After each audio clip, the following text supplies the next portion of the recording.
¿Qué tal, gente radioactiva de Chile? Nos encontramos el día de hoy con una eminencia de los videojuegos. ¿Por qué? Porque el próximo sábado 12, domingo 13 de agosto, se realizará en Santiago de Chile FestiGame Itaú, donde tendremos a una estrella del mundo mundial de los videojuegos invitados. Nos referimos a Hank Rogers, el dueño de los derechos de propiedad intelectual de Tetris, uno de los videojuegos más importantes del mundo, y está el día de hoy aquí en Radioactiva con nosotros. Hank Rogers, welcome to Radioactive 92.5. You only live once. Welcome. You're coming to our city, Chile, Santiago, right? Yeah, I'm so looking forward to it. I'm so happy to come down to Chile. It's my second time, and the last time was like, I don't know, 15 years ago. You're going to tell us everything about the Tetris movie, how it started, why you did it, how you did it, and everything that happened behind the movie, you know, behind the Tetris, behind the game, right? How many hours do we have? Just do it. Okay, so there was a documentary once upon a time on BBC called From Russia with Love. And obviously a filmmaker saw this documentary and thought this is going to be a good film. So then they approached me and they said, can we option your life story to make a movie? Okay, you know, like this could either be amazing or it could be like a disaster. Who knows how a movie's going to turn out? And well, it turned out to be amazing. So Alexei Pajitnov, the creator of Tetris, and myself spent many hours working on the script to try to make it as realistic as possible. You know, basically they allowed us to touch the negotiation parts. So those are real. But of course, it's a Hollywood movie, and they took a lot of, I don't know, a year and a half of my life and squeezed it into 2 hours. So a lot of things happened much quicker in the movie than they happened in real life. I did my homework. I saw the movie last night. I saw the movie on Apple TV. Yeah, I saw the movie, and I really like it. And I have a lot of questions. The first one is it's not a spoiler. You have to see, guys, the emotion behind for the first time you have the Game Boy in your hand. So I can't really talk about it because I signed an NDA, so I'm not allowed to talk about it. Yeah, but this time you were the 10 people, one of the 10 people, yeah? You were one of the 10 people to show the Game Boy. No comment. Okay. Yeah, no, because I was a publisher in Japan, and we already knew about Game Boy coming out. It was public knowledge in Japan. In the entire movie, you were in danger, a kind of danger in Russia to have the rights. You know, the kind of KGB agent or spy, the interpreting. You know, we're in danger all the time. So here's the truth of the matter. I never knew how much danger I was in. Oh. How can I know? Yeah. How can I know? Yeah. I didn't know. But and so I kind of knew that I was breaking the law. Okay. They told me, you cannot go in there. And I said, I didn't come all this way to stand in front of a door and go back to Japan to get a visa. You know, I'm going in. Are you coming with me? And she said, no, I can't come with you. Yeah. So that actually happened. So I knew I was breaking the law. I mean, if you were to go to North Korea today and walk into a ministry and try to talk to somebody, you would end up in jail. That kind of gives you flavor. Okay. You only have the chance to talk with your wife once in that time, like a call by a 3-minute call?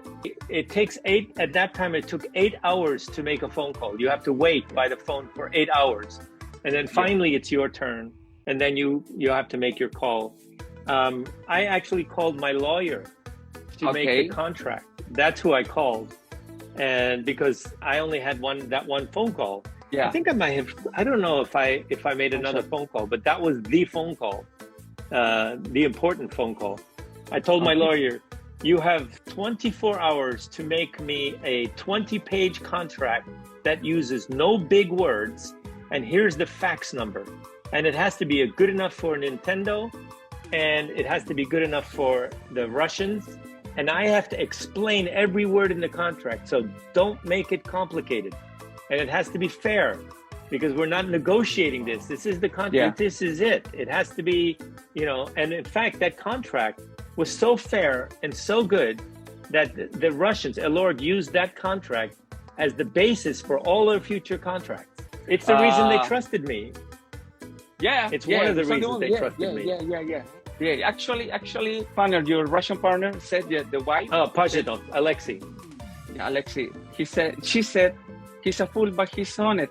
He's honest in the movie. He said something like that. His wife. Yeah. Foolish part was that I was there at all trying to get these rights, and the honest part was that I'm just telling the truth the whole time. Yeah. There's no deviousness about me, and I think that the people in the room, when they were questioning me, learn how to find deviousness. You know what I'm saying? Okay. I was being questioned, and I'm fairly sure some of the people in the room were either KGB or connected somehow. So they knew how to ask me questions and see if I was being honest. They actually did send people to my office in Yokohama from the Russian or Soviet embassy. They went there to see if I had actually a real company. Russian agents coming to our office. What's going on? What's doing, Hank? What's doing in there? What's going on? Yeah. Talking about the charities, you're coming to in a kind of double mission to here to Santiago, talking about Tetris and talking about the future of the the fossil fuels and everything you founded about it. Yeah, so what I've done since I sort of left the game industry is I've been fighting climate change, and I decided that the best way to do this is to have people to decide to stop using fossil fuel.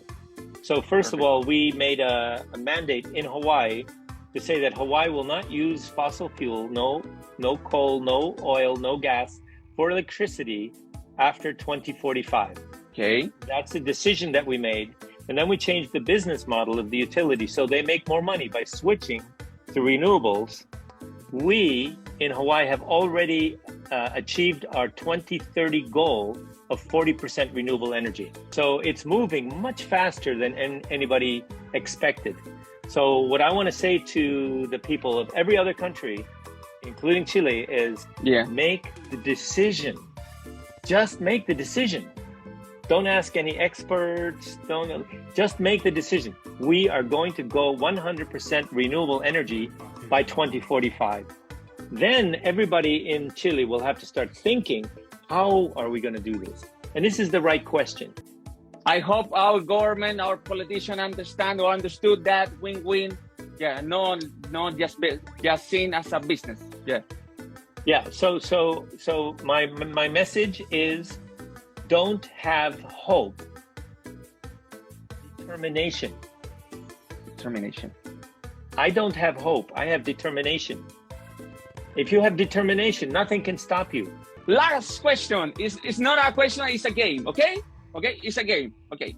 Mr. Hank, que estará con nosotros el próximo 12 y 13 de sábado 12 y 13 de agosto en FestiGame Ito. I have a game for you, okay? A very short game, okay?